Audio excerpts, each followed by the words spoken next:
ஹல்லேலூயா. ஆண்டவரும் இரட்சகரும் அன்பு தெய்வமாகிய யாஷ்வா மெசியாவின் மேலான வல்லமையுள்ள திருநாமத்திலே யாவே தேவனை ஸ்தோத்தரித்து உங்கள் எல்லாரையும் வாழ்த்துகிறேன். நாளிலே அப்போஸ்தலர் 5ஆம் அதிகாரம் 32வது வசனத்தை வாசித்து தியானிப்போம். அப்போஸ்தலர் 5ஆம் அதிகாரம் 32வது வசனம், பக்கம் 168. யார் வாசிக்கிறீங்க? ஆஷா படிப்பா. ஈஷாஸ்ட்ரோ ஆஷாஸ்ட்ரோ யாரோ ஒருத்தர் யார் வேணாலும் படிங்க. சென்னிட்டா படிக்கல. இல்ல இல்ல இல்ல இல்ல இல்ல இல்ல 32.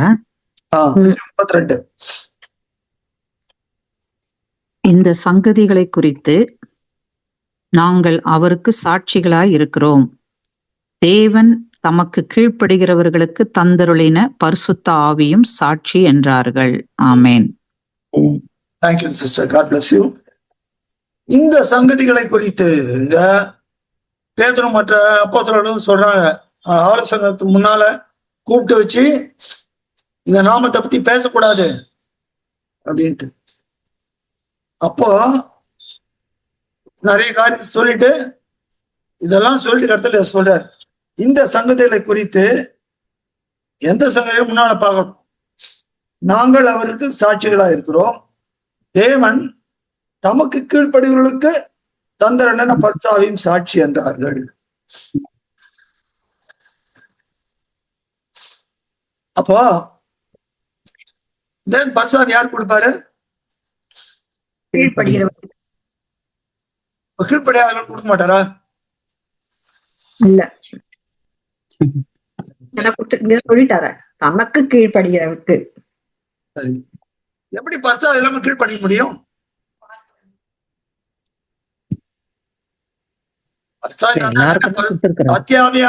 சத்தியத்தை நடத்துவார்னு இருக்குல்ல. எல்லாருக்கும் தான் கொடுத்திருக்கிறாரு. யார் அத வேலிடேட் பண்றாங்களோ அவங்களுக்கு அது இல்ல. இங்க என்ன போட்டிருக்கு? கீழ்ப்படிகளுக்கு தான் பரிசாவின்ட்டு. ஒரு மனுஷன் ஒண்ணுமே தெரியாது, அப்ப எப்படி கீழ்ப்படியும்?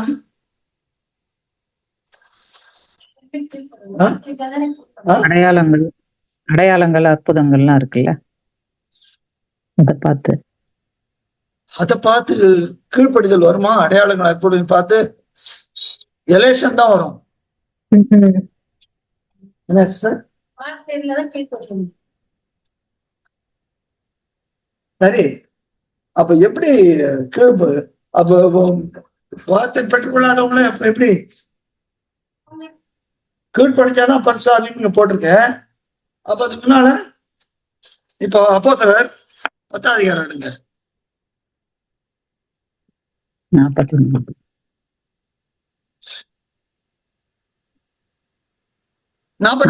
பாருங்க.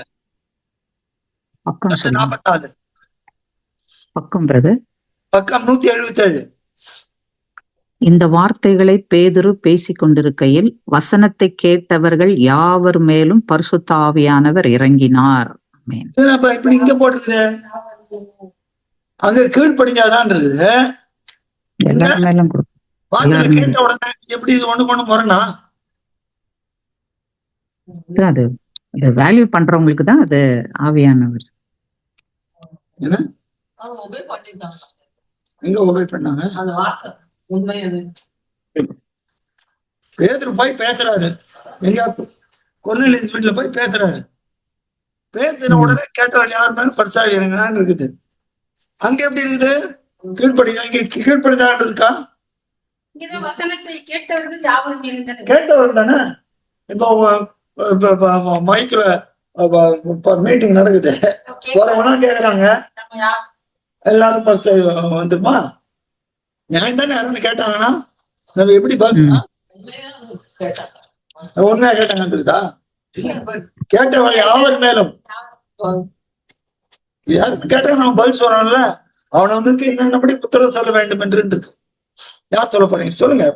கொஞ்சம் அப்படி நம்ம டிஸ்கஸ் பண்ணுவோம் பிளீஸ். ஒரு அருமையான வசனம். ஆனா இதை நிறைய இதுல ராங்கான இன்டர்பிரேஷன்ஸ் எல்லாம் போயிட்டு இருக்கு. சில வசனம் கொஞ்சம் டிஃபிகல்ட் வசனம் பைபிள்ல. அதுல இதுவும் ஒண்ணு.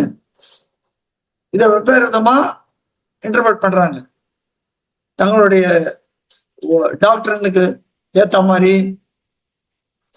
சொல்லுங்க ஈஷா சார். அவருக்கு தெரியல பிரதர் யார் யாருக்கு கீழ்ப்படிவாங்கன்ட்டு. ஸ்ட்ரைட்டா அதுக்கு வாங்க. கீழ்படிதான் வருஷாயி நீங்க 5:32 சொல்லிட்டாரு. கேட்டவங்க மேலாம் விழுந்துருக்க. வேற யாரு பொன்னி சிஸ்டர் ஜென்டா பேச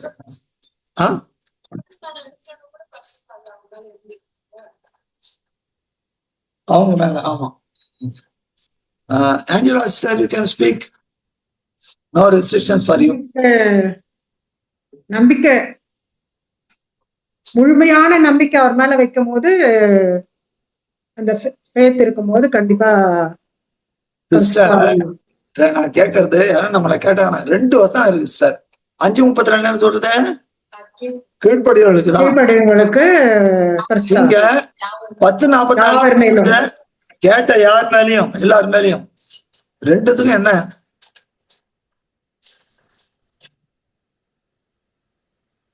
யாரும் ஏதாவது கிரிட்டிக்கலா அனலைஸ் பண்றவான்னு இருக்காங்க. நம்ம யாரும் இல்ல அதுக்கு முந்தின வசனம் வந்து பாக்கணும்ல. 44 முந்தின வசனத்தை பார்த்தா இல்ல ஆண்டவர் சொல்லியிருக்காருல, இந்த வார்த்தையை கேட்கிறவங்க வந்து உலக கவலை நிமித்தம் போயிடுறாங்க. அது உண்மையான இருதயத்துல சுத்தமான இருதயத்துல பாதுகாத்துக்கிறவங்க தானே 30, 60, 100 பலன் தர்றாங்க. அந்தபடிதான் வார்த்தையை கேட்கிறவங்க எல்லாருக்கும் அந்த பரிசுத்த ஆவி உள்ளுக்குள்ள இருக்குன்றத உணராம இருப்பாங்க. இங்க பாட்டு இருக்க யார் மேலும் பரிசாக இருக்க 10:44 அதுக்கு என்ன பதில் சொல்றது? இல்ல பிரதர், அதுக்கு முந்தின வசனம் சொல்றது இல்ல. சொல்லுங்க. அவரை விசுவாசிக்கிறன் எவனும் அவன் அவருடைய நாமத்தின் பாவ மன்னிப்பை பெறுவான் என்று தீர்க்கதரிசி அவரை குறித்து சாட்சி கொடுக்கிறார்கள் என்றான். அப்படி சொன்ன பிறகு இந்த வார்த்தை சொல்றாரு. ஆமா, இந்த வார்த்தைகளை பேதுரு பேசிக்கொண்டு வசனத்தை கேட்டவர்கள் யாவர் மேலும் பரிசுத்த ஆவியான இறங்கினார். அதான் கேக்குறாங்க. அவங்க எல்லாம் விசுவாசிச்சிருப்பாங்க, அதனாலதான் அவங்க மேல இறங்கி விசுவாசம் சொல்றோம். பட் அவரு விசுவாசித்தார்கள் கேட்டவர்கள் இருக்குது. இங்க வந்து 5:32 வந்து அவங்களுக்கு அப்போஸ்தலர்கள் தான் இந்த சங்கதிகளை குறித்து நாங்க சாட்சிகளும் தேவன் தமக்கு கீழ்ப்படுகிறவர்களுக்கு தந்தருளின பரிசுத்த ஆவியின் சாட்சி. ஏன்னா ஆண்டவர் சொல்றாருல, நீங்களும் என்னோடு கூட இருந்தபடினால் எனக்கு சாட்சியா இருப்பீங்க அப்படின்னு. சரி சரி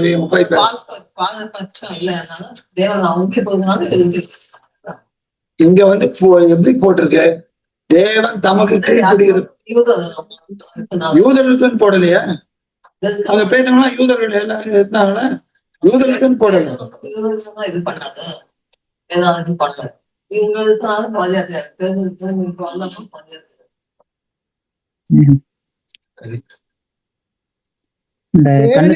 விட்னஸா இருக்கிறோம். அதனால விட்னஸ் இருக்கிறவங்க, சாட்சியா இருக்கிறவங்களுக்கு எல்லாம் நம்மளுக்கு பரிசுத்த ஆவி கிடைக்குது. சரி, எல்லாத்துக்கும் நம்ம தான் ஆதாரம். எல்லாரும் மேலும் என் ஆவியை ஊற்றுவேன்னு சொல்லிட்டார்ல. மாம்சம் அது எந்த காலம்? அந்த வர இருக்கு.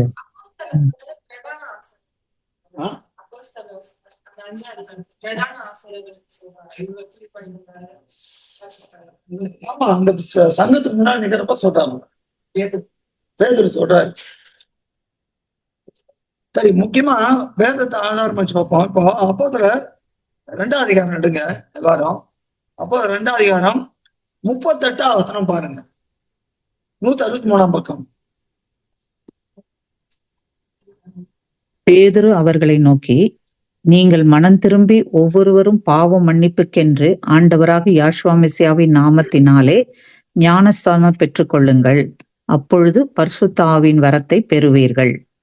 தெளிவா இது ஒரு சொல்லிட்டாரு. பரிசுத்த பெற்றுக்கொள்ள என்ன கண்டிஷன்? மனம் திரும்பணும். மனம் திரும்பணும். இன்னொன்னு ஆண்டவராக நாமத்தினால ஞானஸ்தானம் பெற்றுக்கொள்ளணும்.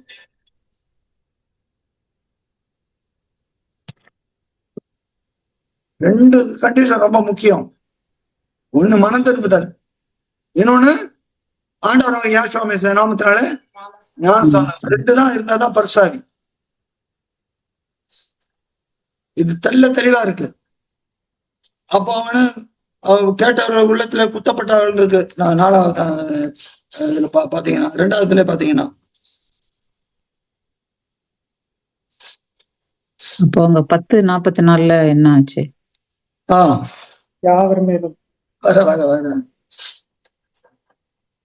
யாரும் அது கேட்பேன். ஆஷா தான் கேக்குறாங்க, மத்த யாரும் கேட்க மாட்டேங்குது. வருவீங்கன்னா வெயிட் பண்ணிட்டு வரோம். அதுக்கு நீங்க நெக்ஸ்ட் அதை ஃபாலோ பண்ணுவீங்கன்னு தான் நான் வெயிட் பண்ணிட்டு இருக்கேன். பரவாயில்ல, எல்லாம் இந்த மாதிரி கொஞ்சம் இன்வால்வ்டா இருந்தீங்கன்னா சந்தோஷமா இருக்கும். இப்ப பரிசாவி பெறதுக்கு முக்கியமானது மனம் திரும்புதல், 2வது ஞானஸ்நானம். சரி, ஆமா, ஞானஸ்நானம் 2 முக்கியம். ஒரு கொஸ்டின் பிரதர், ஞானஸ்தானம் எடுக்காம பரிசுத்தாவி இருக்கிறாங்கல்ல, அப்ப முதலே பார்த்தோம்ல நம்ம. ஆமா, அப்போ அதான் சொல்றேன், ஞானஸ்தானம் இல்லாம மனம் திரும்புதல்ல காட்ஸ் ஸ்பிரிட் இருக்கு இல்ல அவங்க கிட்ட. அப்போ அதான் பாஷா கேட்டாங்க, இது வர நான் 10:44 என்னன்னு கேட்டாங்க. 10:44 என்னன்னு கேட்டாங்க. என்ன சார்? எல்லார் மேலும் பொழியப்பட்டது. இப்போ 5:32 என்ன போட்டிருக்காங்க?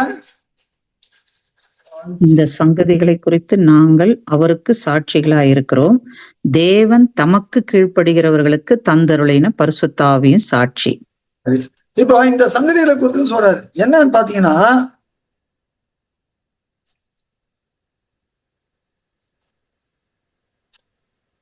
ஆ 29 பாருங்க. அதற்கு பேதுருவும் மற்ற அப்போஸ்தலரும், மனுஷருக்கு கீழ்ப்படுகிறதை பார்க்கிலும் தேவனுக்கு கீழ்ப்படுகிறதே அவசியமாயிருக்கிறது. நீங்கள் மரத்திலே தூக்கி கொலை செய்த யாஷ்வா மெசியாவை நம்முடைய பிதாக்களின் தேவன் எழுப்பி இஸ்ராயலுக்கு மனந்திரும்புதலையும் பாவ மன்னிப்பையும் அருளுகிறதற்காக அவரை அதிபதியாகவும் இரட்சகராகவும் தமது வலது கரத்தினாலே உயர்த்தினார். அழகா இங்க பேச சொல்றாரு. இந்த சொல்லிட்டுதான் இந்த சங்கதிகளை குறித்துன்றார். இப்ப இந்த பேதுருல என்னென்ன பாக்குறோம்?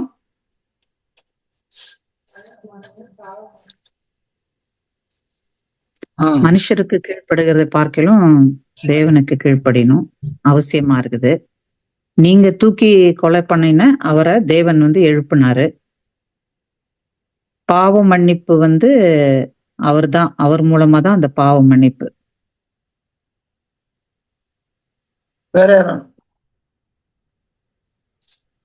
ஈஷா சார் பேச முடியுங்களா? பேசலாம். யுவான் சிஸ்டர் ஏன் பேச மாட்டேன்னு தெரியல. என்ன கொஸ்டின் பிரதர் உங்களுக்கு? இந்த பகுதியில பாஷா வாசிச்சாங்கல்ல, இந்த பகுதியில என்ன பாக்குறீங்க? அதான் சொன்ன மாதிரி, அதான் பேதுருவும் அப்போஸ்தலரும் இந்த சங்கதிகள் அது முக்கியமான. இங்கிலீஷ்ல என்ன போட்டிருக்கு? இந்த சங்கதிகள் 32. We are witness of these things and is these things. And these things. These thing யார் அது? இஸ்ரவேல் தானே? These things அதுதான் சங்கதிகள்ன்ற தமிழ்ல. அந்த சங்கதிகள், அந்த சொன்ன காரியம் சங்கதிகள் என்ன சாராம்சம் என்னங்க? புல்லட், இப்ப இந்த காலத்துல புல்லட் மகன் அது மாதிரி.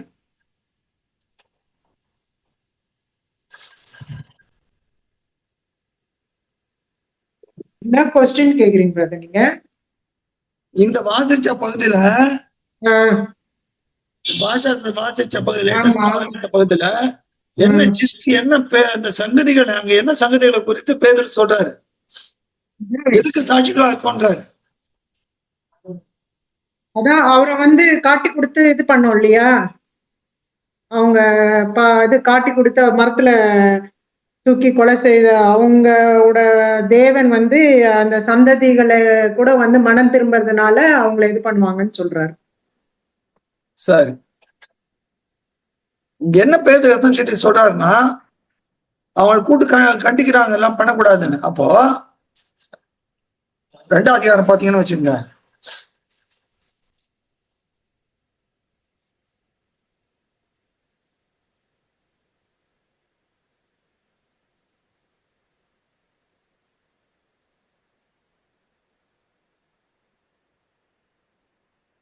மூணாம் அதிகாரம் 3:13 வரைக்கும் பாருங்க. ஆபிரகாம், ஈசாக்கு, யாக்கோப்பு என்பவருடைய தேவனாகிய நம்முடைய பிதாக்களின் தேவன் தம்முடைய பிள்ளையாகிய மேசியாவை மகிமைப்படுத்தினார். அவரை நீங்கள் ஒப்பு கொடுத்தீர்கள். பிலாத்து அவரை விடுதலையாக்க தீர்மானித்த போது அவனுக்கு முன்பாக அவரை மறுதலித்தீர்கள். பரிசுத்தமும் நீதியும் உள்ளவரை நீங்கள் மறுதலித்து கொலைபாதகனை உங்களுக்காக விடுதலை பண்ண வேண்டுமென்று கேட்டு ஜீவாதிபதியை கொலை செய்தீர்கள். அவரை தேவன் மரித்தோரிலிருந்து எழுப்பினார். அதற்கு நாங்கள் சாட்சிகளாய் இருக்கிறோம். 2 அதிகாரம் 32 பாருங்க.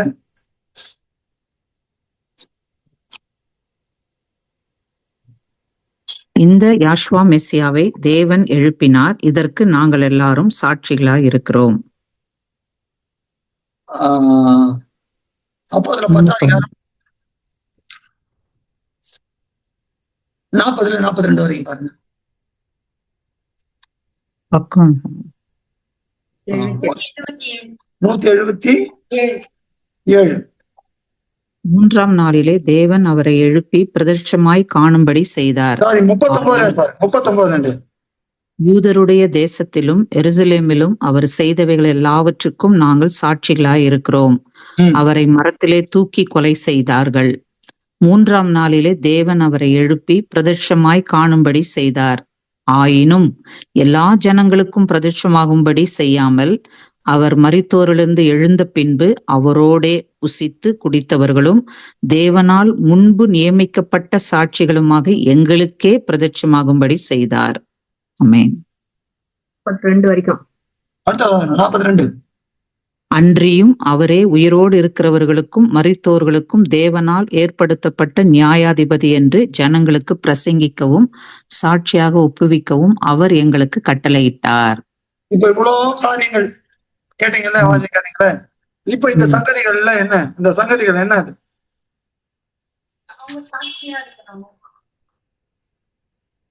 உயிரோடு இருக்கிறவங்களுக்கும் மரித்தவர்களுக்கும் அவர்தான் நியாயாதிபதி. இப்போ இவ்வளவு வசனம் வாசிச்சோம். ஆனா 5 அதிகாரத்துல அந்த நம்ம வாசி 29-31 வரைக்கும் வாசிக்கிறப்ப அங்க என்ன பேர் சொல்றாருன்னா, உங்கள் பாவங்கள் நிமித்தம் அவர் கொல்லப்பட்டார். தேவன் அவரை கொன்னாரா? தேவன் எழுப்பினார். யார் அவரை கொன்னாங்க? யூதர்களா? பரிசேயர், ரோமர்களா?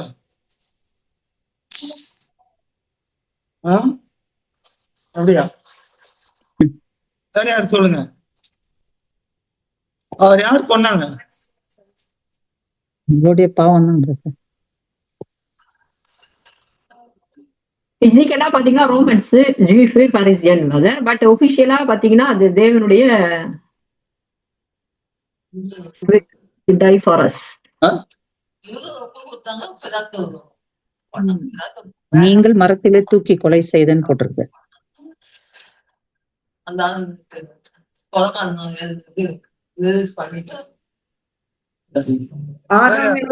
ஆதாம் ஏவாள் செய்து பார்த்தனால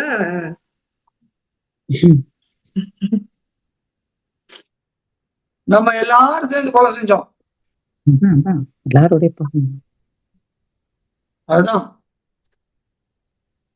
ஆனா தேவன் என்ன பண்ணாரு? நம்ம எல்லாருக்கும் அவர் எழுப்பிட்டார். Because he lives.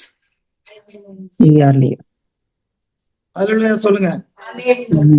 அப்போ தேவன் அவரை கொலை செய்யறார். தேவன் அவரை எழுப்பினார். நம்மளாம் செஞ்சோம். நம்ம என்ன யூதர்கள் முன்னிறைய செஞ்சாங்க. ஆனா நம்ம அக்கிரமங்களும் அப்ப பாவ மன்னிப்பை நாம் பெரும்படிக்கு அவர் கொல்லப்பட்டார். நாம் மீட்பை பெரும்படிக்கு, நித்தியஜனை பெரும்படிக்கு அவர் எழுப்பப்பட்டார். இதுதான் சங்கதிகள். இந்த சங்கதின்னு சொல்றாரு. அதுதான் அந்த சங்கதி. அப்ப இஸ்ரவேல் கிடையாதா பிரதர்? Okay okay. எல்லாருக்கும் இந்த சங்கதி அதான் தேவனால். நீங்க கேட்ட கேள்விக்கு பதில் சொல்ல பாருங்க. 3ஆம் அதிகாரம் எடுங்க.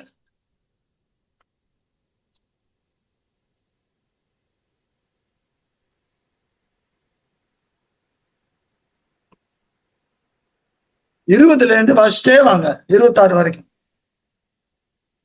உங்கள் பாவங்கள் 19 வாசிங்க சிஸ்டர், நல்லா வாசிங்க. ஆனபடினால் கேக்குதா பிரதர்?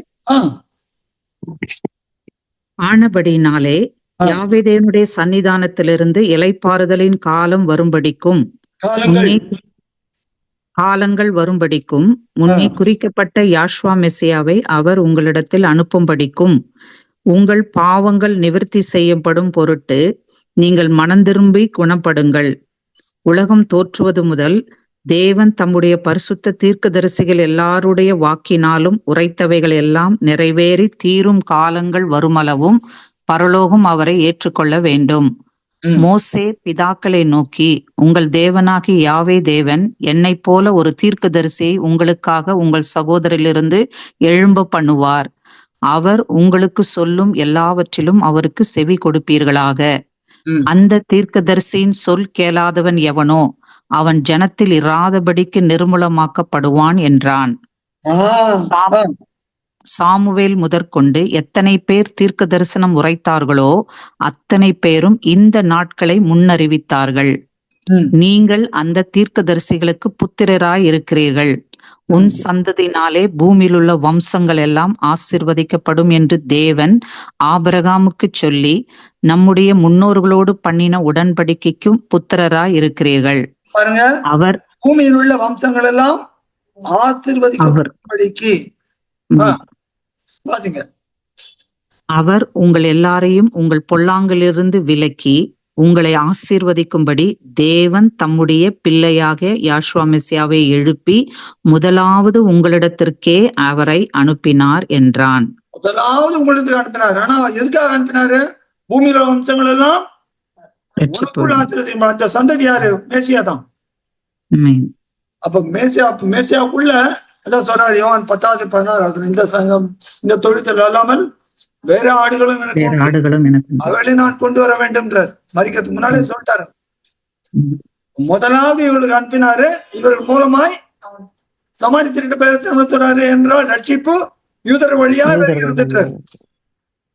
ஈசா உங்க கேள்விக்கு பதில் கிடைச்சதா? புரியுது பிரதர்.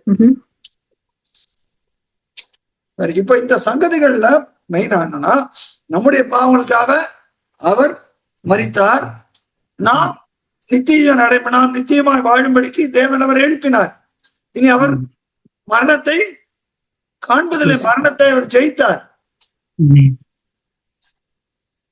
பாட்டு பாருங்கள, மரித்த மேசியா நீ மரிப்பதில்லை, அவர் உயிர் தந்த பின்பு நீ மரிப்பதில்லை. அப்ப நம்ம இந்த மாதிரி இப்போ அப்ப இந்த காரியத்தை நம்ம எங்க உறுதிப்படுத்துறோம்? ஞானஸ்தானத்தை அது பண்றோம். அவரோட அடக்கம் பண்ணப்பட்டு அவரோட எழுந்து ரோமர் 6 தெளிவா பவுல் இதை பத்தி பேசுறாரு. அப்போ இந்த காரியங்கள் இந்த சங்கதிகள்ன்றது எதை குறிக்கிறது என்றால், யாரெல்லாம் மனம் திரும்பி ஆண்டவராக யாஷ்வா மேசியா என் பாவங்களுக்காக மரித்தார் என்றும் நான் பிழைக்கும்படி அவர் என்றதுக்கு பிழைத்தார் என்றும் மனதில இருதயத்தில விசுவாசித்து வாயினாலே அறிக்கையிடுகிறார்களோ அவளதான் ரோமர் 10:9-10 வாசி. ரோமர் 10:9-10 பக்கம் சொல்லுங்க. எடுத்தவங்க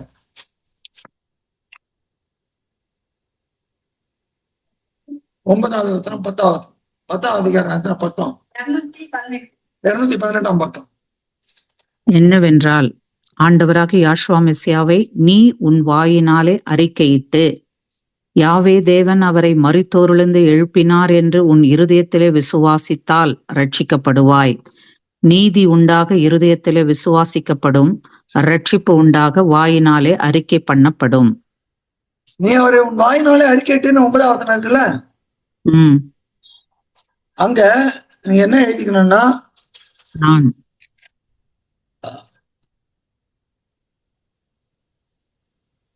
அப்போஸ்தலர் 8வது அதிகாரம்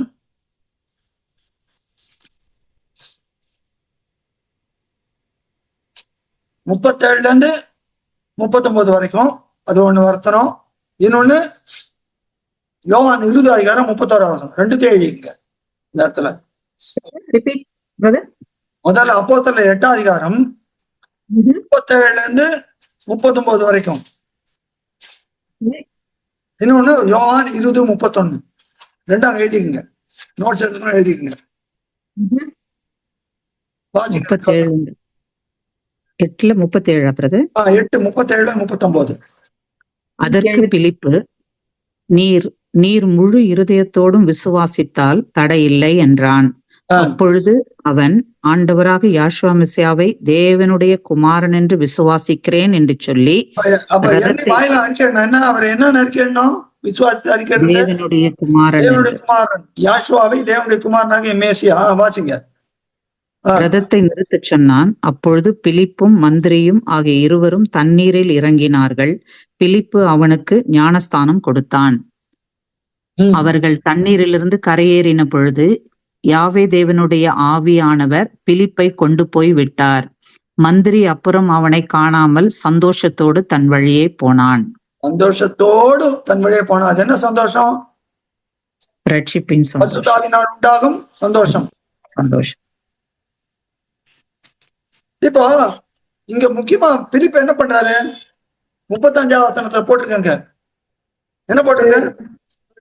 பேச தொடங்கி வேத வாக்கியத்தை முன்னிட்டு யாஷுவா மெசியாவை குறித்து அவனுக்கு பிரசங்கித்தான்.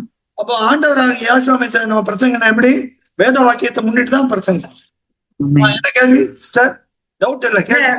இப்ப அந்த பிலிப்ப இது பண்ணதுக்கு பேப்டிசம் கொடுக்கறதுக்கு ஒருத்தர் வந்தாருன்னா, அது யாவே தேவன் அவர் பரிசுத்தாவி பண்ணா, ஆண்டவராக யாஷுவா பண்ணதா பரிசுத்தாவி? ஏன்னா இது ஜீசஸ் உயிர் தெழுந்ததுக்கு அப்புறம் தானே. ஆமா, அவர் பரிசுத்தாவி யாரு? கேள்வி என்ன? கேள்வி என்ன? திரும்ப கிளியரா கேளுங்க. 39 பரிசுத்தாவி அந்த பிலிப் மேல வந்ததுக்கு யாவே தேவன் அனுப்பினதா, ஆண்டவராக யாஷுவா மெசியா அனுப்பினதா? எப்பவுமே பரிசுத்தாவி தேவன் தானே. 1 தெசலோனிக்கேயர் 4:8 பாரு. 8 இல்ல, ஒரு நிமிஷம், 10 நினைக்கிறேன். 1 தெசலோனிக்கேயர் 4:8. ஆகையால் அசட்டை பண்ணுகிறவன் 8. ஆகையால் அசட்டை பண்ணுகிறவன் மனுஷரை அல்ல, தமது பரிசுத்தாவை நமக்கு தந்தருளின யாவே தேவனையே அசட்டை பண்ணுகிறான். பதில் கிடைச்சா சிஸ்டர்? அந்த இடத்துல போனீங்கன்னா கர்த்தருடைய ஆவியானவர். அது யாருன்னா கர்த்தருடைய ஆவியான யாவே தேவனுடைய ஆவி. ஓகே. யாஷுவா மெசியாவுக்கும் 10:38 அப்போஸ்தலர்ல தேவன் தம்முடைய ஆவியை அளவில்லாம அவருக்கு, யாஷுவா மெசியா அவருடைய ஆவி தான். ஆமா. 20 என்னமோ சொன்னீங்களே பிரதர்? யோவான் 20:31. யாஷுவா மெசியா தேவனுடைய குமாரனாகிய மேசியா இல்ல, யாஷுவா தேவனுடைய குமாரனாகிய மாத்திரம் அப்படி வாசிக்கணும். ம். இந்த நசரேயனாகிய யாஷுவா யாரு?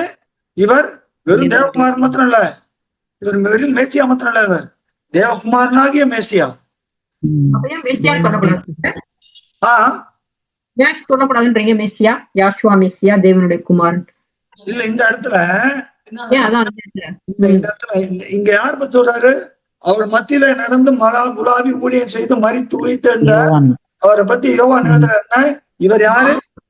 இவர் நசரேயனாகிய யாஷுவா. ஆனா இவர் எப்படி நசரேயனாகிய யாஷுவா எப்படி அறிக்கை பண்ணணும்? 2 கொரிந்தியர் 5:16 பாருங்க.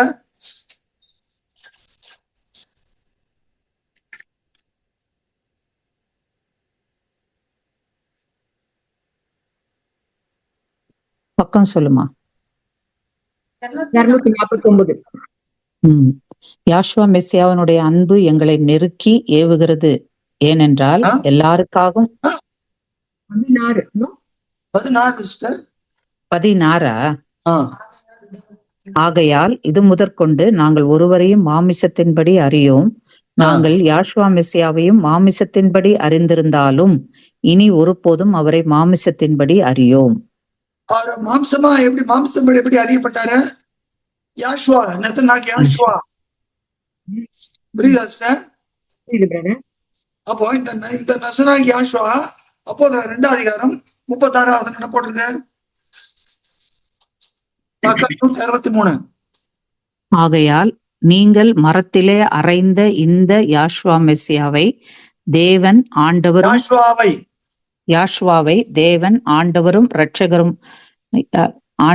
இரட்சகரும் ஆக்கினார் என்று இஸ்ராயேல் குடும்பத்தார்.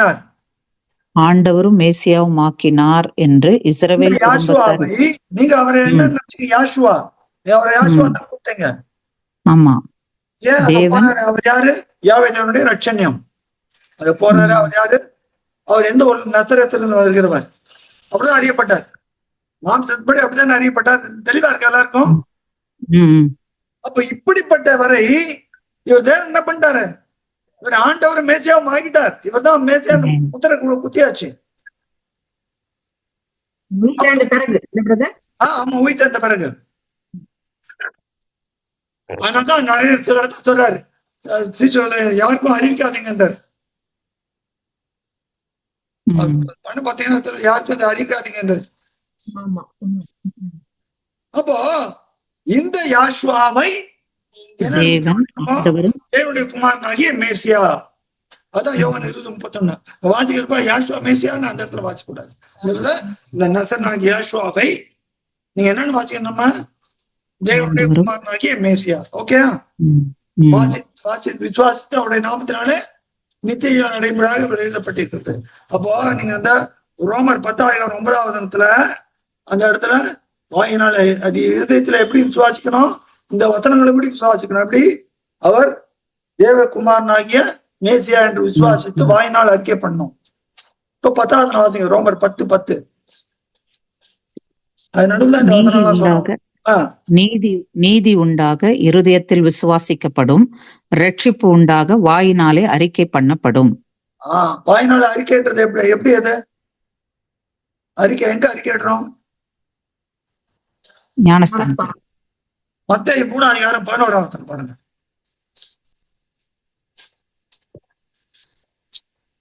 பக்கம் சொல்லுங்க. பக்கம் 5ஆம் பக்கம். மனம் திரும்புதலுக்கென்று நான் ஜலத்தினாலே உங்களுக்கு 15ஆம் வசனம். 15-16. யாஷுவா மெசியா அவனுக்கு பிரதியுத்தரமாக, இப்பொழுது இடங்கொடு, இப்படி எல்லா நீதியும் நிறைவேற்றுவது நமக்கு ஏற்றதா இருக்கிறது என்றார். அப்பொழுது அவருக்கு இடம் கொடுத்தான். யாஷுவா மெசியா ஞானஸ்தானம் பெற்று ஜலத்திலிருந்து கரையேறினவுடனே இதோ வானம் அவருக்கு திறக்கப்பட்டது, தேவ ஆவி புறாவை போல இறங்கி தம்மேல் வருகிறதை கண்டார். அன்றியும் அப்போ நீதி உண்டாக இருதயத்தில் விசுவாசி வாயினால் அறிக்கை பண்றோம், அது ஞானத்தால்தான் செய்யறோம். அப்ப இருதயத்தில் விசுவாசித்து வாயினால் என்னன்னு தேவன் அவரை எழுப்பினார். முக்கியமா அதான் இன்னைக்கு தேவன் அவரை எழுப்பினார். பூமியில எவ்வளவு பேர் வந்தாங்க. இவர் ஏன் மகத்துவமானவர்?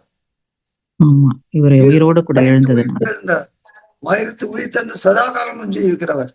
வேற யாரும் சொல்ல முடியாது. யாரும் சொல்ல முடியுமா? நான் வாழ்ந்தேன், நான் மரித்தேன் தான் சொல்ல முடியும். நியாயத்திற்பு நாள்ல நான் வாழ்ந்தேன், இந்த காரியத்தெல்லாம் செஞ்சேன், நான் அதெல்லாம் கோட்டையெல்லாம் கட்டினேன், நான் பெரிய எம்பையர் கட்டினேன், நான் பெரிய ராஜ்யத்தை கட்டினேன், நான் பிரைம் மினிஸ்டரா இருந்தேன், நான் பிரசிடென்டா இருந்தேன், நான் அவ்வளவு செல்வத்தை, ஆனா எல்லாவற்றும் மறிச்சேன். நான் ஒருத்தரை தான் சொல்ல முடியும், மறித்தேன், உயிரோடு இருக்கிறேன். அது மாத்திரம் இல்ல, எப்படி உயிரோடு இருக்க என்னால அநேக பேர் உயிரோடு இருக்கிறார்கள். நான் மறிச்சு உயிர்த்ததுனால இன்னைக்கு எவ்வளவு லட்சோப மக்கள் யாரும் சொல்ல முடியுமா? ஏன்னா எல்லாம் அந்த ஆண்டவர் முன்பாக நிக்கணும். சொல்ல போனோம் வந்து நிக்கணும். ஒருவர் இல்ல, அதுதான் அங்க பேதர் சொல்ற இந்த சங்கத்தில் கொடுத்த அவங்க சொல்றாங்க, அவங்க நீங்க பேசக்கூடாது. ஆனா இல்ல, நீங்க அவரை கொலை செஞ்சீங்க. ஆனா எதுக்காக? நீங்க மனம் திரும்புங்க. எதுக்காக? நம்முடைய பாவங்கள் மன்னிக்கப்படும்படி அவர் அறையப்பட்டார். நாம் நித்திய ஜீவனை பெரும்படிக்கு அவர் எழுப்பப்பட்டார். அப்போ இந்த காரியத்தை ஒருவன் கேட்கிற போது அவர்கள் மேல் பரிசுத்தாவி இறங்குறான்னு 10:44 வாசிக்கிறோம். புரியுதா? 10:44 தான் இருக்கு. எல்லார் மேலும் இறங்கினார். சரி, ரைட். அப்போ தேவனுடைய கற்பனைகளை கை கொள்ளணுமா வேண்டாமா? கீழ்ப்படியதே என்னது? கற்பனைகளை கை கொள்றதுதான். அப்போ கற்பனை கை கொண்டாதான் பரிசாவியா இல்ல எல்லாரு மேல இறங்கினாரா? அப்படியா?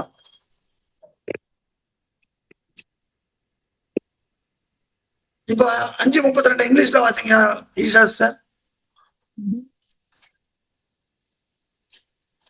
We are witness of these things, and so is the Holy Spirit, whom God has given to those who obey Him. Obey. எல்லாத்துலயும் மூல பாஷையில பார்த்தா who are obeying Him. Who are obeying Him. Who obey Him இல்ல, who are obeying. அந்த Greek டேர்ம்ல அது இருக்குது. அப்படின்னா அந்த present continuous who are obeying. 1 யோவான் 3 அதிகாரம்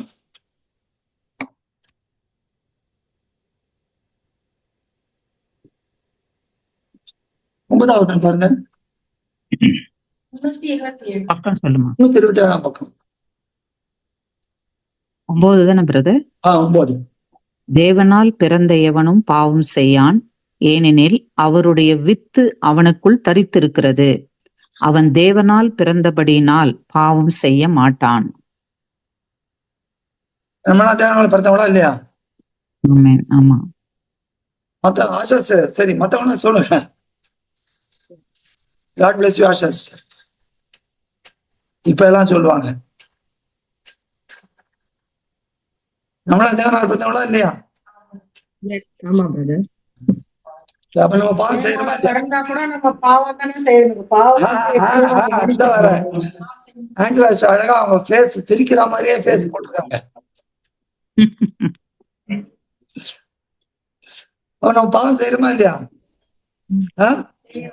அவன் நம்மளா தேவனால் பிறந்தவள் இல்லையா?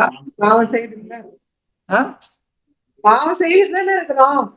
அப்ப நம்ம தேவனால் பிறந்தவர்கள் இல்லையா? இது வசனம் சொல்லுது இல்ல? அதுதான் சொல்றேன், தேவனால் பிறந்தவங்க பாவம் செய்ய மாட்டாங்கன்ற. பட் என்ன பண்றது, அவங்க ஆதியில பண்ண பாவம் வந்து அந்த பாவம் நம்மளே ஊறிட்டு கடைசி வரைக்கும் ஒண்ணும் பண்ணிட்டு தான் இருக்கணும். மனம் திரும்பினா கூட நம்ம சில இதுல வந்து பாவம் பண்ணிட்டு தான் இருக்கிறோம். அப்ப இந்த வசனம் படி நம்ம தேவனால் பிறந்தவர்கள் இல்லையா? அது ரைட்டு, நம்ம செய்யறது. ஏன்னா ஆஞ்சலா சிஸ்டர், இது ஈஷா சிஸ்டர் தெரிஞ்சு யாரும் ஒருத்தர் இருக்க மாட்டாங்க. Isha sister, My grace is sufficient சொல்லிட்டார்ல ஒரே வார்த்தை நம்ம ஆண்டவர். அதனால அது read it in English. இங்கிலீஷ்ல ஆங்கிலத்துல வாசிங்க. 1 John 3:9.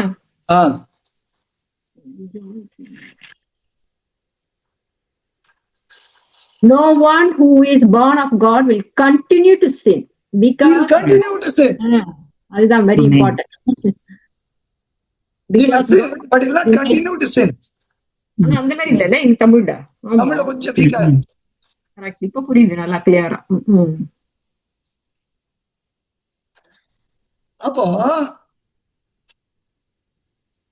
இதோட இங்க வாங்க.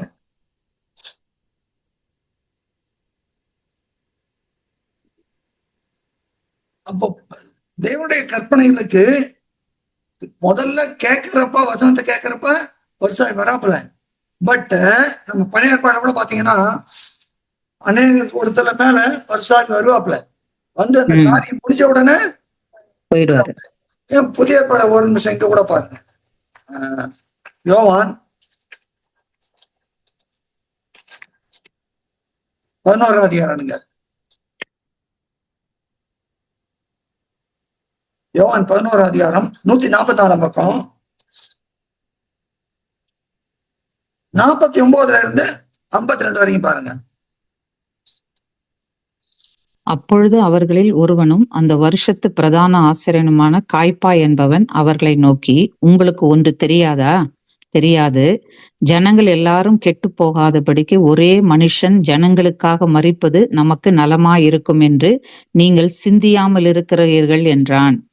இதை அவன் சுயமாய் சொல்லாமல் அந்த வருஷத்து பிரதான ஆசாரியானபடியாலே யாஷ்வா மெசியா யூத ஜனங்களுக்காக மரிக்கப் போகிறார் என்றும் அந்த ஜனங்களுக்காக மாத்திரமல்ல சிதறியிருக்க தேவனுடைய பிள்ளைகளை ஒன்றாக சேர்க்கிறதற்காகவும் மரிக்கப் போகிறார் என்றும் தீர்க்க தரிசனமாக சொன்னான்.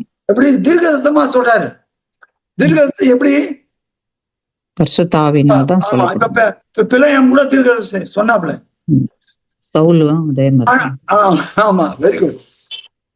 அப்போ பரிசாய் வந்து அதனால அவங்க இது கிடையாது, புரியுதா? பரிசாய் வந்ததுனால கிடையாது, அதுல தங்கணும்.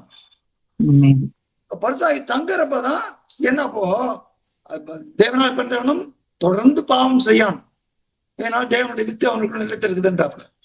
அப்போ பரிசாவி மேல வருது ஒரு அனுபவம், பரிசாவினுக்குள்ள தங்குவது இன்னொரு அனுபவம், அது மேலான அனுபவம். அப்போ முதல்ல ரட்சிப்பை கேட்டேன் ஜென்டா, அப்ப சொன்னாப்ல ஞாபகம் இருக்கா? வசனம் கேட்கிறவங்க ஒரு சில பேர் வழியை நினைக்கப்பட்டவர்கள், ஒரு சிலர் கற்பாறை நினைக்கப்பட்டவர்கள், ஒரு சிலர் முள்ளுள்ள இடங்களில் விதைக்கப்பட்டவர்கள், ஒரு சிலர் நல்ல இடத்துல விதைப்பாங்க. நம்ம ஓமானம் பாக்குறோம் இல்லையா? அப்போ நிறைய பேர் கேட்கிறாங்க. கேட்கிறப்ப இப்ப இங்க அப்போதுல 2வது கூட குத்தப்பட்ட இருதயத்துல குத்தப்பட்டுன்னு இருக்கு. பாத்தீங்கன்னா அப்போதுல 2வது அதிகாரம்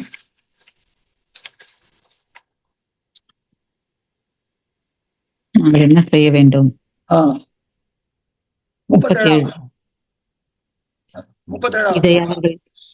இதை அவர்கள் கேட்ட பொழுது இருதயத்திலே குத்தப்பட்டவர்களாகி பேதுருவையும் மற்ற அப்போஸ்தலரையும் பார்த்து, சகோதரரே, நாங்கள் என்ன செய்ய வேண்டும் என்றார்கள்.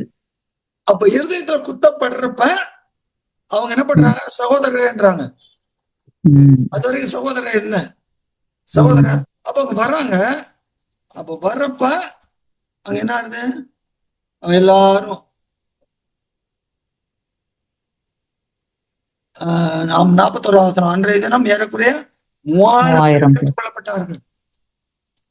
அங்க இருந்த எல்லாரும் கிடையாது, 3000 பேர். அப்போ சில பேர் கேட்கிறாங்க, எதனால குத்தப்படுறாங்க? அதான் பரிசாக தொடுதல்.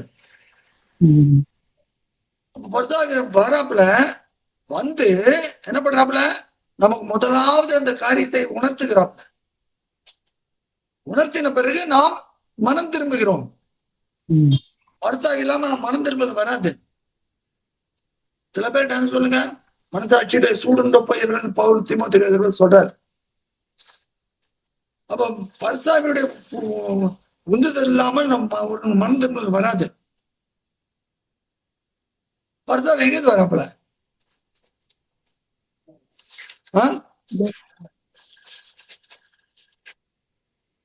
பரிசாவ எங்கேருந்து வராப்புல?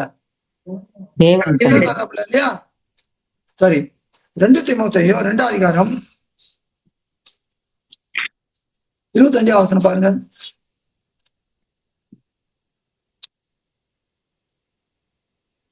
பக்கம் சொல்லுங்க. 293. எதிர்த்து பேசுகிறவர்கள் சத்தியத்தை அறியும்படி தேவன் அவர்களுக்கு மனம் திரும்புதலை அருளத்தக்கதாகவும். அப்ப மனம் திரும்புதலை யார் கொடுக்குறாப்புல? பரிசுத்த ஆவியானவர். தேவன் தான் கொடுக்குறாரு. எப்படி? பரிசுத்தாவியை கொண்டு, தம்முடைய ஆவியை கொண்டு கொடுக்குறாரு. அப்ப அந்த மனம் திரும்ப வர்றப்ப அவங்க என்ன பண்ணணும்? விட்டு கொடுக்கணும். அதுதான் நிலைத்திருக்கிறது. அப்ப நிலைத்திருக்கிறப்ப அது எப்படி? பரிசுத்தமுள்ளவன் இன்னும் பரிசுத்தமாகட்டும், பரிசுத்தமுள்ளவன் இன்னும் பரிசுத்தமாகட்டும், நீதிமான் இன்னும் நீதி செய்யட்டும். அப்படி கண்டினியூஸ் ப்ராசஸ். அப்போ முதல்ல கேட்கிறாங்க, ஆனால் அங்க 5:32 இங்கிலீஷ்ல என்ன வாசிக்கிறோம்? அங்க பிரசன்ட் டென்ஸ்ல இருக்குது. நமக்கு கீழ்ப்படுகிறவர்களுக்கு அப்படின்னா அங்க இங்கிலீஷ்ல போட்டிருக்கு who are obeying, who obey இல்ல. அப்படின்னா என்ன அர்த்தம்? நமக்கு தொடர்ந்து கீழ்ப்படுத்தி கொண்டு இருக்கிறவர்களுக்கு. அப்ப கொஞ்ச நேரம் கீழ்ப்படிச்சுட்டு கீழ்ப்படியலன்னா என்ன ஆகும்? போயிடுவாப்ல, போயிடுவார். லீவ். முதல்ல தேவன் மனுஷனுக்கு என்னங்க பண்ணாரு? மண்ணினால உருவாக்கி தன் ஜீவ சுவாசத்தை ஊதினார். ஜீவ சுவாசத்தை ஊதினார் வாசிக்கிறோம். மனுஷன் ஜீவாத்மானான் ஆதியார் 2ஆம் அதிகாரத்துல. அப்ப எல்லாம் நல்லா இருந்தது. ஆனால் மனுஷன் பாவத்தோட என்னாச்சு? ஆவி போயிடுச்சு. தேவனுடைய ஆவி போயாச்சு. அவன் ஆவியில மரித்தவனானான். அப்ப மனுஷன் பாவம் செய்யும் போது அந்த பரிசா விலகி போயிடுவாங்க. இதுதான் நம்ம தெரிஞ்சுக்கணும். தாவீது அதை பண்ணப்ப தாவீது என்ன அழறார், அழது மனம் திரும்புறார். பிறகு ஆனா சவுலு மனம் திரும்ப. இதுதான் வித்தியாசம்.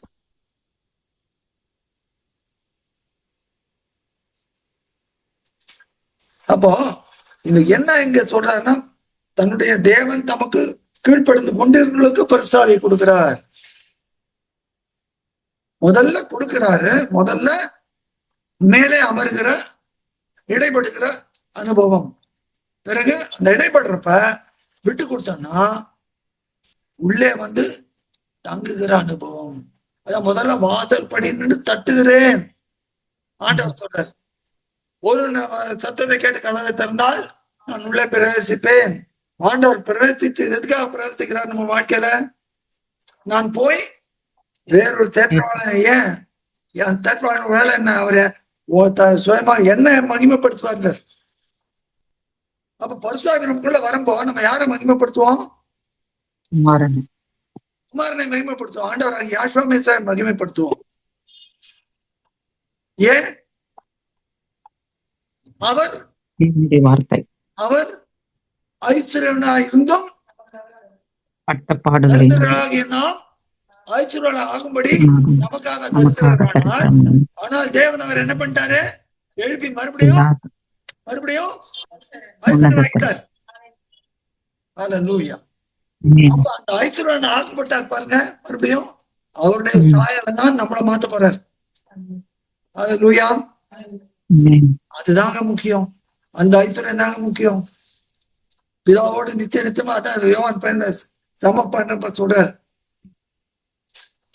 நான் உன்னோடு இருக்கிறத அவர் அறியும்படியாகும். உலகத்தோடு முன்னால் நான் முன்னே கொண்ட மகிமையை நான் காண்பிக்க முடியாது. என்ன மகத்துவம் பாருங்க. அப்போ தேவனுடைய வார்த்தைகளுக்கு தொடர்ந்து நாம் கீழ்ப்படிஞ்சுட்டே இருக்கணும். தேவனுடைய கற்பனைகளுக்கு. வெளிப்படுத்தல் 14ஆம் அதிகாரம் 12வது பாருங்க.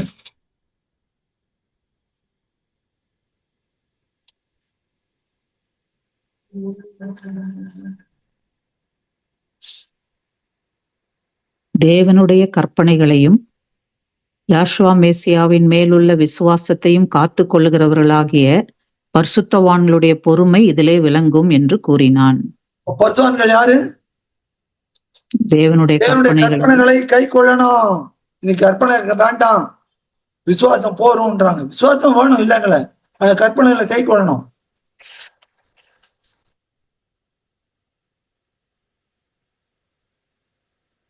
யோவான்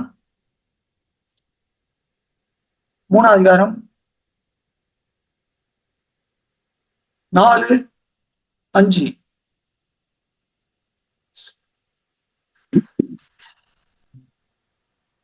பாவம் செய்கிற எவனும் நியாயப்பிரமாணத்தை மீறுகிறான்.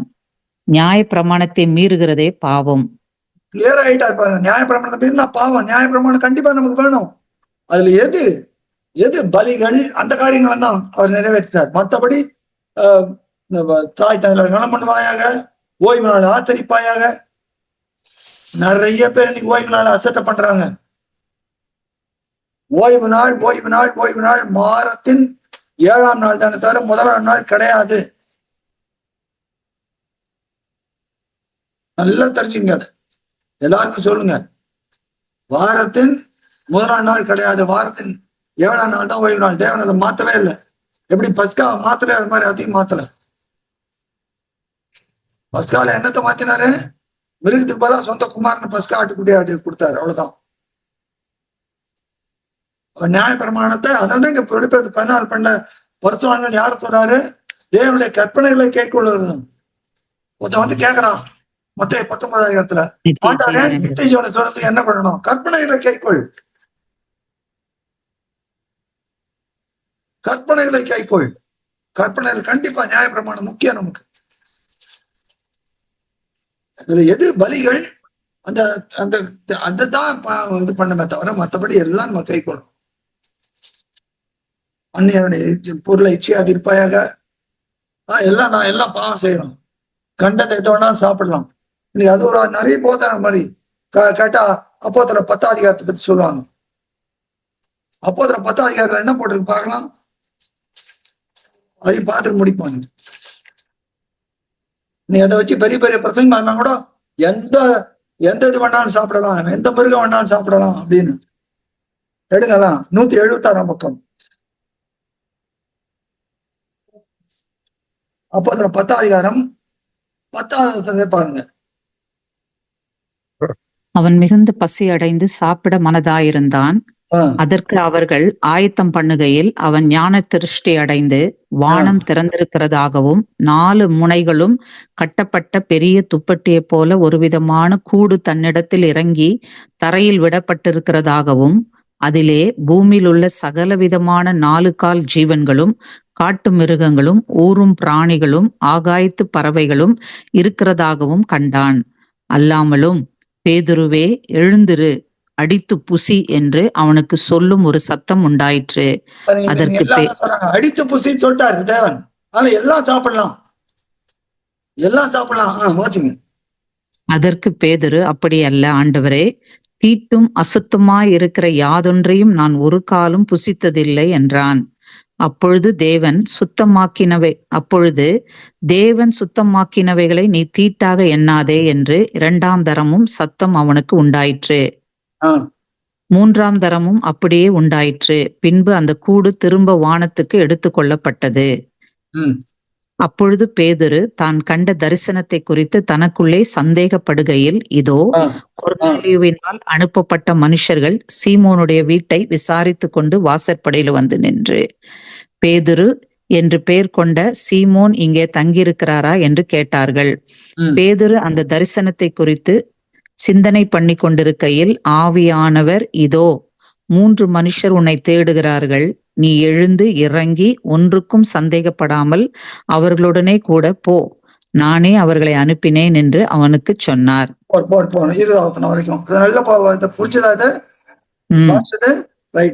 இப்போ அங்க போறப்ப என்ன பாத்தீங்கன்னா 28ஆம் வசனம் என்ன சொல்லுது பாருங்க.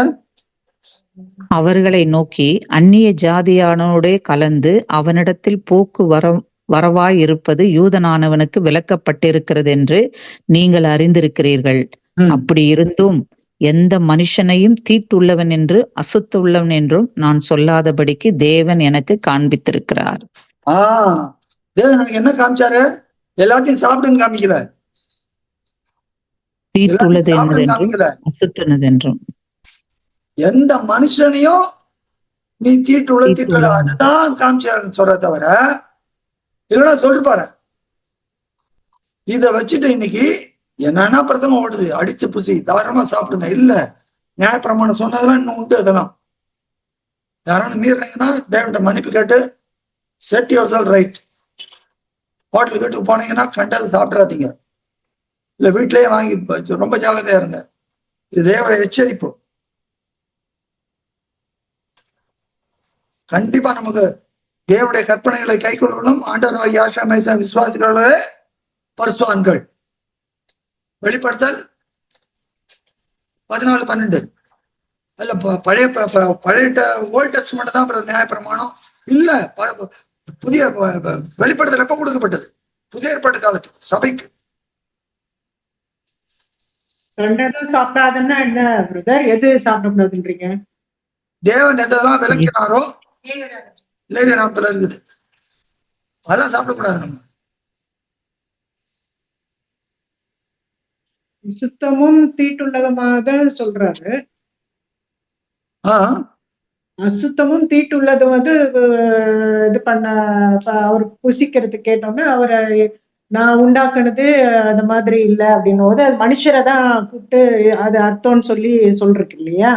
ஆமா பேதுருதான் எனக்கு தேவன் அதானே அது காமிச்சு. கரெக்ட். பட் நீங்க என்ன சொல்றீங்க, என்ன கொடுத்தா சாப்பிடாதீங்கன்னா அது எனக்கு புரியல. அது என்ன சொல்றீங்க? மிருகங்கள் சிஸ்டர் ஹோட்டலுக்கு போனா கண்டது சாப்பிடுறாங்க, சில பிளட்டை கூட சாப்பிடுறாங்க. பன்னிக்கறி சாப்பிடுவாங்க. கரெக்ட். போறதா பண்ணிக்க. ரத்தத்தை சாப்பிடுவாங்க. அது அதெல்லாம் சாப்பிடக்கூடாது. சாப்பிடக்கூடாது. தேவன் என்னென்ன விளக்கினாரோ தெரியும்னா தயவுசெய்து வாட்ச் மண்பாடம் பண்ணிக்கங்க, மனத்துல ஏத்திக்கங்க. அதை ஹோட்டலுக்கு போய் உட்காடுறீங்களா, இல்ல லேஜர் நம்ம கூட எடுத்துட்டு போங்க. யாரோ சிரிச்சாங்க. ஆமா, இருதயத்துல எழுதிங்க, மண்பாடம் பண்ணிங்க. உங்க டாரிஃப் அந்த இந்த மெனு கார்டு கொடுத்தானா அதை பாருங்க. இந்த நம்ம மெனு கார்டு தேவன் ஏற்கனவே கொடுத்துட்டாரு. இந்த மெனு கார்டுல தவிர வராங்க எந்த கை வைக்காதீங்க.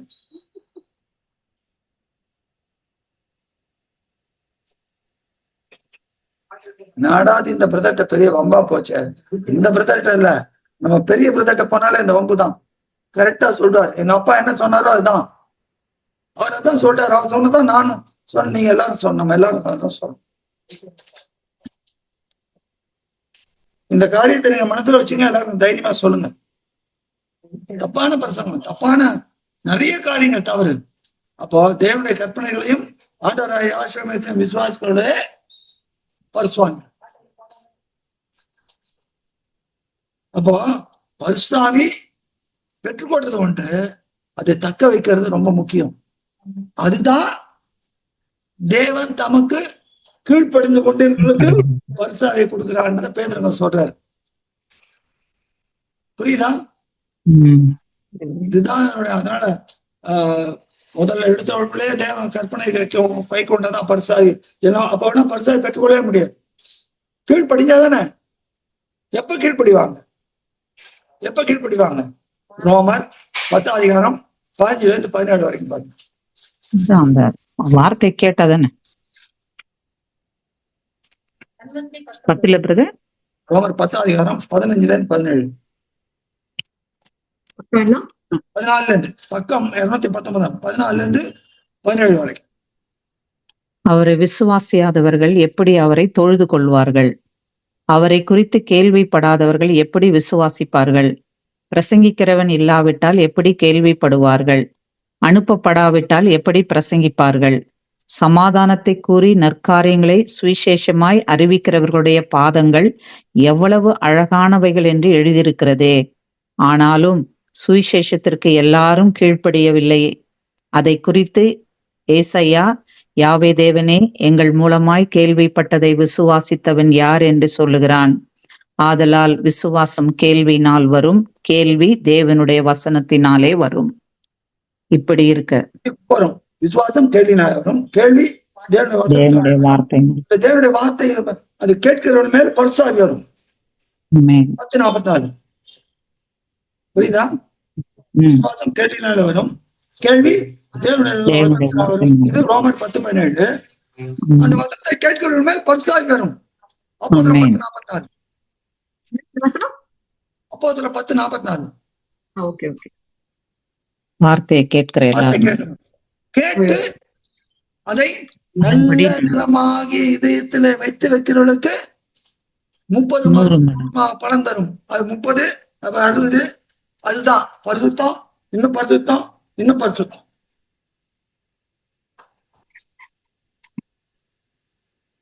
அது இங்கிலீஷ்ல இதற்கு எப்படி சாங்டிபிகேஷன், ஜஸ்டிபிகேஷன், 3 ஸ்டேஜ் இருக்கு. அது ஒரு நாள் பார்ப்போம், வேற ஒரு நாள். அப்போ முதல்ல நம்ம பரிசாவை பெற்றுக்கொண்டு அதை தக்க வைத்துக் கொள்ள வேண்டும். எப்போ எப்படி? தொடர்ந்து கீழ்ப்படியணும். கொஞ்ச நேரம் கீழ்ப்படிச்சுட்டு உலகத்தின் கவலைகள்ல மைசூரியம் வந்த உடனே வசனத்தை சந்தோஷமா ஏத்துக்கிறாங்க. ஆனா உபத்திரம் துன்பம் வரப்ப போயிடுறாங்க. சில பேர் லௌகிக காரியங்கள், இச்சைகள், உலகத்தின் இச்சைகள் இதெல்லாம் வந்து நெருக்கி போட்டுருது. தேமா அப்படித்தான் இருந்தார். தேமா அப்படித்தானே இந்த உலகத்தின் மேல் ஆசை வைத்து என்னை விட்டு தெசலோனிக்கே போய் விட்டான். 2-3 வாரத்துக்கு முன்னால பார்த்தான்ல. எங்க இருக்குது அது? அப்போஸ்தலர் தான். ரோமா, திமோத்தேயுல. பார்க்காம சொல்லணும். திமோத்தேயு 2 தீமோத்தேயு 4:10. பவுல் அங்க எழுதுறாரு, அங்க தோல்சுக்குள்ள விசேஷமா அந்த தோல்சுக்குள்ள எடுத்துட்டு வா, அதெல்லாம் மறக்கவே கூடாது. நீ வரும்போது எல்லாத்தையும் எடுத்துட்டு வான்னு எழுதுறாருங்க. அதெல்லாம் வாசிக்கிற ரொம்ப அப்படியே மனசு தொடப்படும். அவர் அந்த சிறையில பேர் கூட தன்னுடைய முடிவு தீர்மானிக்கப்பட்டு தெரிஞ்ச கூட என்னை சந்திக்குவான்னு சொல்ற கூட லூக்கா மாத்திரம் என்ன கூட தீமோத்தேயு சொல்ற, எப்படி வரப்ப அதெல்லாம் எடுத்துட்டு வா, விசேஷமா தோல் சுருளை எடுத்துட்டு வா. ஏன் நான் சாக போற காலத்து கூட நான் எதை கட்டின்னு சாக போறேன்? வேதவசனம், தோல் சுருள் வேதவசனம் என் இருதயத்துல இருக்கணும். எல்லாருக்கும் அந்த வாஞ்சை இருக்கணும். நான் பிழைத்தாலும் மேசியாவுக்காக பிழைப்பேன், நான் மரித்தாலும் நான் மேசியாவுக்காக மரிப்பேன். வாழ்வின் முதன்மை மேசியாவுக்கே, வாழ்வின் முழுமையும் யாஷ்வா மேசியாவுக்கே, நானும் என் எல்லாமும் யாஷ்வா மேசியாவுக்கே, சுவிசேஷத்திற்கே. வாழ்வின் முதன்மை மேசியாவுக்கே, வாழ்வின் முழுமையும் மேசியாவுக்கே. அவருக்கு தாங்க நம்ம அர்ப்பணம். அப்பதான் பரிசாவி. எங்க ஆண்டவர் இருக்கிறோம் அங்க பரிசாவி. நான் போய் வேறொரு தேற்றவாளன் அனுப்புவேன். அப்போ அந்த பிரமாணங்களை கீழ்ப்படுகிறவர்களுக்கு தொடர்ந்து கீழ்ப்படியணும். எது வரைக்கும்? மீட்பின் நாள் வரைக்கும். அதான் 4:30 எபேசு 4:30 சொல்றாரு. எபேசு 4:30 என்ன சொல்லுது? பக்கம் சொல்றேன். மீட்கப்படும் நாளுக்கென்று 267 பக்கம். அன்றியும் நீங்கள் மீட்கப்படும் நாளுக்கென்று முத்திரையாக பெற்ற தேவனுடைய பரிசுத்த ஆவியை துக்கப்படுத்தாதிருங்கள். அப்ப அந்த நாள் வரைக்கும் நம்ம தொடர்ந்து இருக்கணும். தேவன் தொடர்ந்து கொடுப்பார். யோவான் 3:34 என்ன சொல்லுது? தேவனால் அனுப்பப்பட்டவர் தேவனுடைய வார்த்தையை தேவன் தன்னுடைய ஆவியை அளவில்லாமல் கொடுக்கிறார். நம்ம பெற்றுக்கொள்ளுமா? நம்ம எப்ப பெற்றுக்கொள்ள முடியும்? என்னுடைய வார்த்தையை அதிகமா தியானிக்கணும், அதுக்கு அதிக முக்கியத்துவம் கொடுக்கணும், அதுக்கு முதலிடம் கொடுக்கணும். சொல்லப்போனா காலையில் எழுந்த உடனே அந்நியனே பாட்டான், காலை எழுந்தவுடன் படிப்பு பின்பு கனிவு கொடுக்கும் நல்ல பாட்டு. நம்மளால என்ன பண்ணுவாங்க? காலை எழுந்தோடனே பேருக்கு டிவியில மெசேஜ் ஓடும். அந்த காலத்துல எங்க காலத்துல டேப் ஓடும் பாட்டு. அது என்ன பாட்டு, கரெக்ட் பாட்டா தப்பாட்டா தெரியாது. இந்த பாட்டுக்கு ஷேவ் எடுத்துட்டே இருப்பாரு. ஏன்னா ஓடணுமே ஆபீஸ். நீ 6 மணிக்கு எழுந்து ஒரு 5 மணிக்கு எழுந்துக்க, ஒரு 1/2 மணி நேரம் பைபிள் படிச்சுட்டு போங்க. காரியங்களை லகுவாக்கும். அது நமக்கு பலன். ஒரு நாளை துவக்கும் போதும் ஒரு நாளை முடிக்கும் போதும் வேத வார்த்தையை வாசித்து நாம் காரியங்களை மேற்கொள்வது நமக்கு எளிதா இருக்கு. தெரியுமா? இந்த உலகத்துல நமக்கு தேவன் என்ன கொடுத்துருக்காரு? நம்மளை அனாதையா அனுப்பல. நமக்கு உயிர்த்தெழுந்த ஆண்டவரை கொடுத்திருக்கிறார், பரிசாவியை கொடுத்திருக்கார், வார்த்தையை கொடுத்திருக்கார். பிரியமானவர்களே, அதனால அந்த வார்த்தையை நாம் பெற்றுக்கொண்டு கீழ்ப்படியும் போது இந்த பரிசாவை நம்மளே தங்கி யாரை மகிமைப்படுத்த நம்ம பேசுற வார்த்தையெல்லாம் யாரை மகிமைப்படுத்துவோம்? ஆண்டவராக யாஷ்வா மேசியாவை மகிமைப்படுத்துவோம். அதான் அங்க அப்போ சொல்றாங்க, நீங்க ஜீவாதிபதியை கொலை செய்த தேவனை எழுப்பினார். அதான் நம்ம சொன்னோம். சுவிசேஷ போய் இந்த ஜீவாத்தை அறிவிங்க, ஜனக்கு அறிவிங்கள். எல்லாருக்கும் தான் சொல்லணும். என்னன்னு சொல்லணும்? இயேசுவை தேவனுடைய குமாரனாகிய மேசியா, யாஷுவாவை தேவன் என்று இல்லை. நீ எப்படிதானே அறிவிக்கிறாங்க? நிறைய சர்ச்சில் என்ன அது அவர்கிட்டே ஜெபம் பண்ண, ஆண்டவரே நீரே மெய்யான தேவன் என்று இந்தியா அறிய வேண்டும் கேட்கறல்ல. கடந்த மாசம் ஒரு சாவு வீட்டுக்கு போயிருந்தேன். அங்க அப்படிதான் நிறைய பேர் இருப்பாங்க. வந்து ஜெபம் பண்றாரு ஒருத்தர், ஆண்டவரே நீரே மெய்யான தேவன் என்று இந்தியா அறிய வேண்டும். என்ன பண்றது? காரணம், வார்த்தைக்கு நம்ம இடம் கொடுக்கறது. வார்த்தைக்கு இடம் கொடுக்காம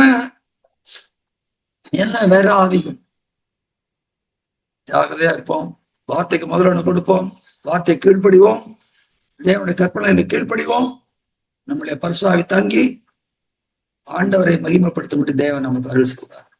நம்முடைய வாழ்க்கையில அப்படி இருக்கும்போது இந்த மகிமையான மேசியாவின் சாயலாய் தேவன் நம்மை மாற்றுவார். பெருமானவர்களே, ஆண்டவர் தாமே நம் ஒவ்வொருவரையும் ஆசீர்வதிப்பாராக. ஆமென்.